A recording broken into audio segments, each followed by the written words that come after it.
Nesse Tome Ciência, estamos discutindo a inovação no Brasil, esse processo em que as empresas conseguem colocar novidades em seus produtos. Estamos aqui discutindo a questão com Anne-Marie Maculan, professora da COP, com Maurício Guedes, vice-presidente da Associação de Parques Tecnológicos Internacional, essa associação, com Roberto Nikolsky, diretor-geral da Protec, Pró-Inovação, como diz no próprio nome, e o Reinaldo Ferraz de Souza, representante do Ministério da Ciência e Tecnologia, a quem eu lanço a questão vinda do último bloco. O quadro que o Nikolsky apresenta é um quadro, segundo ele, de dificuldades para as empresas brasileiras no processo de inovação.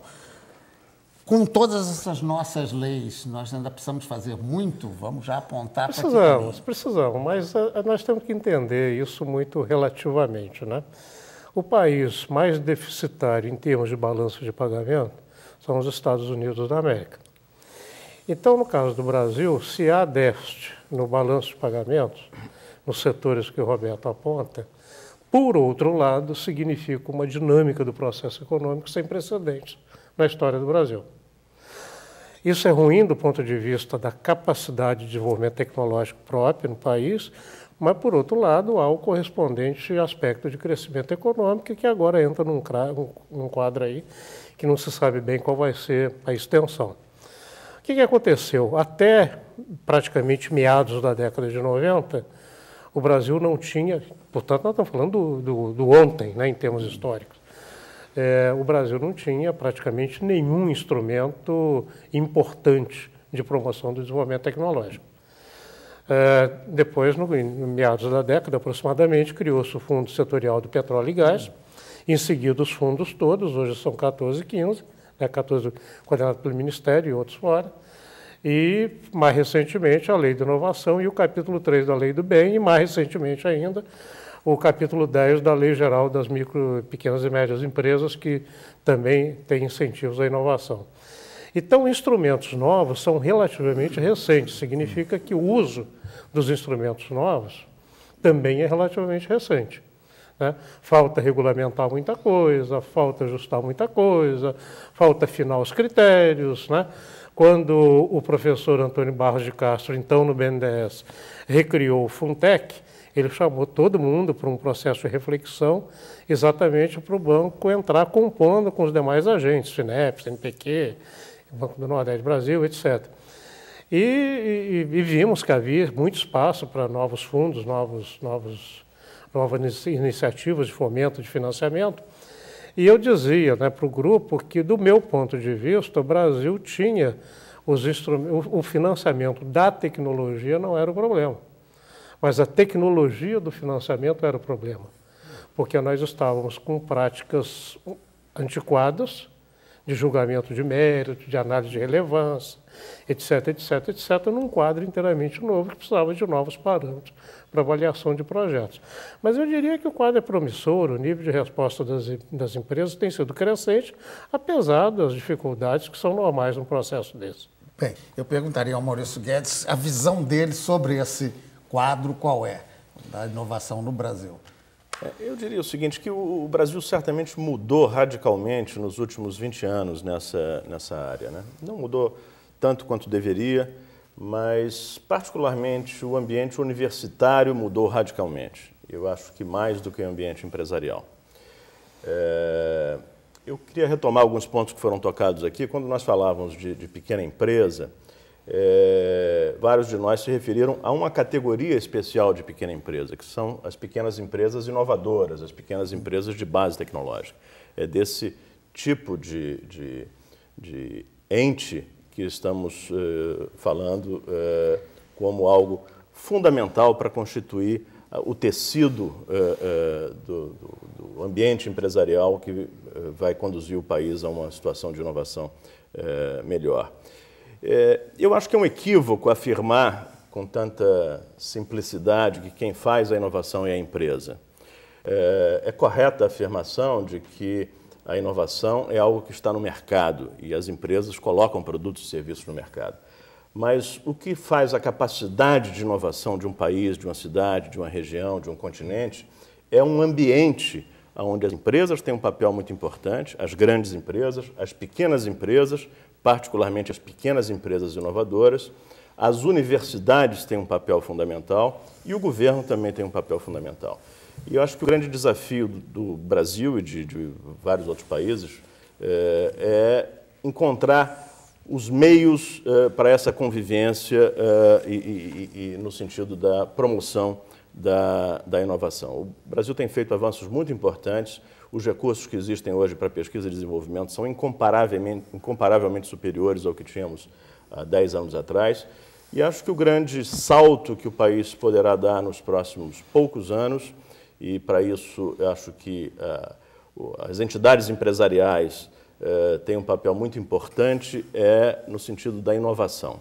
Eu gostaria de ver nesse país alguma coisa como a revolução que foi a qualidade há algum tempo atrás, que de repente a qualidade tomou corações e mentes das empresas e da sociedade e o país deu grandes saltos e chegou a hora da inovação. Produto sempre com a qualidade superior, no caso, que era aquele momento, né, de várias políticas nesse sentido. Né? Isso teve a ver com uma coincidência ou com talvez uma centelha muito importante, que foi o Código de Defesa do Consumidor, que despertou a sociedade para essa importância. Então, eu diria que não é só a empresa que faz a inovação, é o ambiente, é onde as empresas têm um papel, as universidades têm um papel e os governos também. Eu vou aproveitar essa sua dica do ambiente com a curiosidade que eu disse no início da formação da professora Anne-Marie.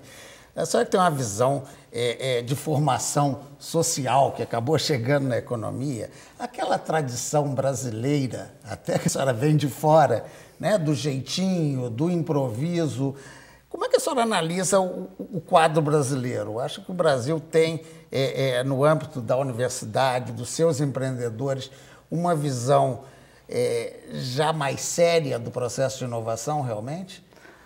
Eu concordo bastante com o Maurício quando ele fala que não podemos ter uma visão muito estreita da inovação unicamente a parte da inovação quando o produto é colocado no mercado. Eu acho que o processo de inovação é muito mais amplo. Né?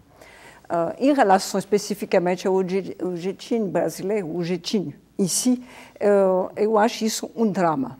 Um drama porque o jeitinho é exatamente a incapacidade de pensar, de estruturar um problema, de pensar numa solução ampla. Então, na realidade, um obstáculo mais do que um avanço. Mas vamos fechar a parêntese.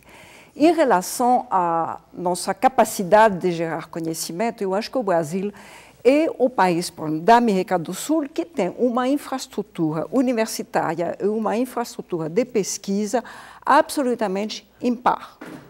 Nós temos enormes falhas e deficiências em termos de educação. Isso é um problema enorme para o Brasil.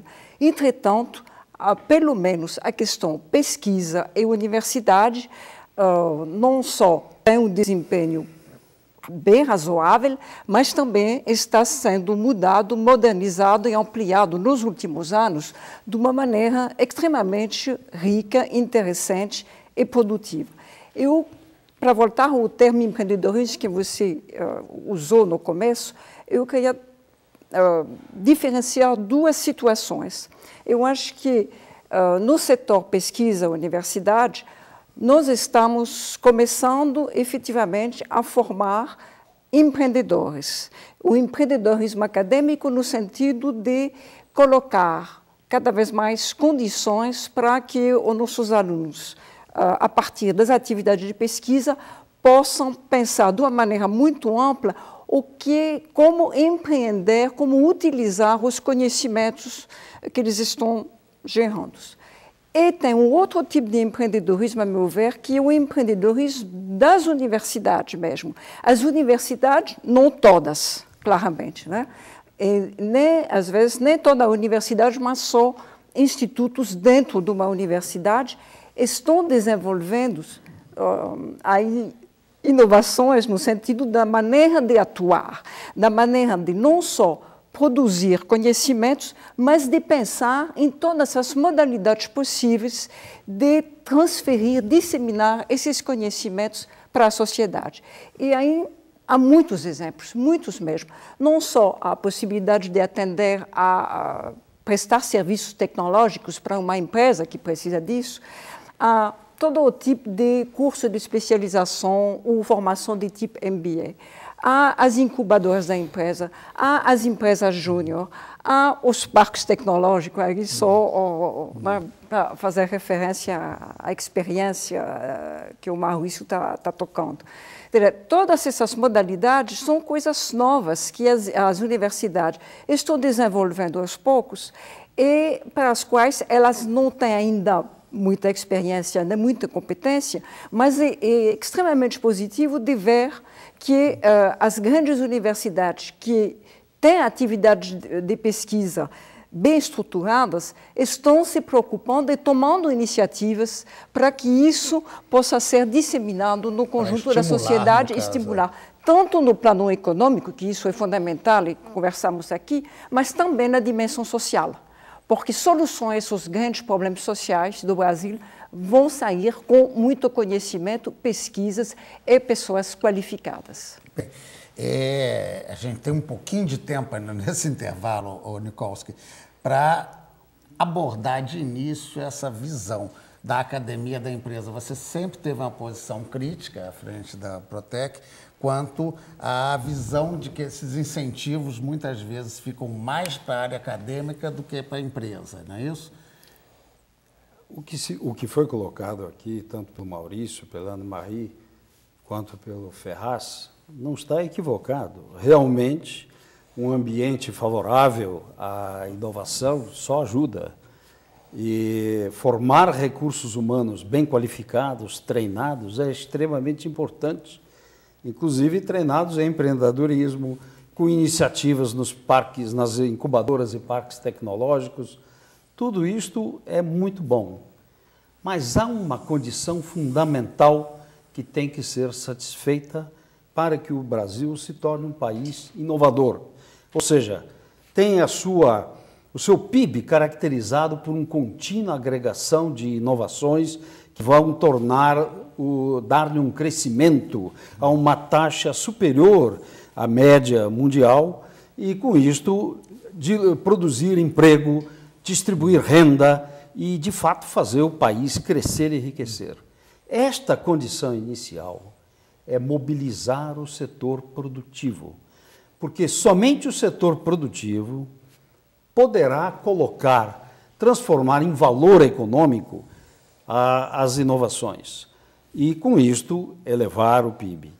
A universidade não produz nada e nem é a sua missão, nem é o seu papel. Ao contrário. Então, nisto é que estamos falhando. Nada. Então, a questão a ser colocada é muito simples. Nós só avançaremos quando tivermos competência, não só na formulação de leis, mas na sua execução, para estimular o setor produtivo a gerar inovação. O que significa isso? A inovação para uma empresa é um risco empresarial. Então, nessa medida, como maior beneficiário da inovação não é a empresa, paradoxalmente, mas sim a sociedade que cresce, cuja economia cresce com essas inovações, a incorporação dessas inovações, em todo o mundo se usa o mecanismo do compartilhamento de risco. Isso está consagrado até no acordo da OMC, é o artigo 8º, Non-Actionable Subsidies. O principal deles é de R&D, ou P&D, em português. Pois bem, esse é o ponto fundamental. Enquanto nós não formos capazes de efetivamente compartilhar esse risco, as empresas não se sentirão estimuladas. Eu digo empresas sistemicamente, não é citar a empresa A, B ou C. Nós temos aí talvez entre 300 e 500 empresas que inovam, mas para 10 mil indústrias, 100 mil indústrias, como o IBGE cadastra, né, identifica na Pintec, isso não é nada. Só a Coreia, que é um país desse tamanho, tem 16 mil indústrias participando do processo inovativo em 2007, dados de 2007. Muito bem, esse mecanismo, que é a subvenção, não está em prática no país de uma maneira consistente, realmente atendendo essa demanda. Agora, a perspectiva, eu acredito pessoalmente, e a Protec acredita que é excelente, nós vamos chegar lá. E ninguém mais do que a Protec e o sistema produtivo que está sob a sua liderança, a sua aglutinação, tem tomado iniciativas nesse sentido. Por exemplo, o automatismo no P&D foi introduzido por proposta da Protec à Receita Federal em 2002, no ano da sua fundação, e foi incorporado na Lei 10.637 da mini-reforma tributária na forma dos artigos 39, 40, 42, 43. Se não foi aplicado antes, é porque na troca de governo não interessava regulamentá-lo. Ele só foi regulamentado um ano depois, anulando todo o efeito dos artigos. Para, no ano seguinte, 2002, 2003, não, 2005, ser proposto como a lei do bem. Eu vou ter que fazer agora um pequeno intervalo e já já a gente vai voltar ao nosso debate, discutindo no último bloco alternativas e proposições. Um instantinho só que a gente volta.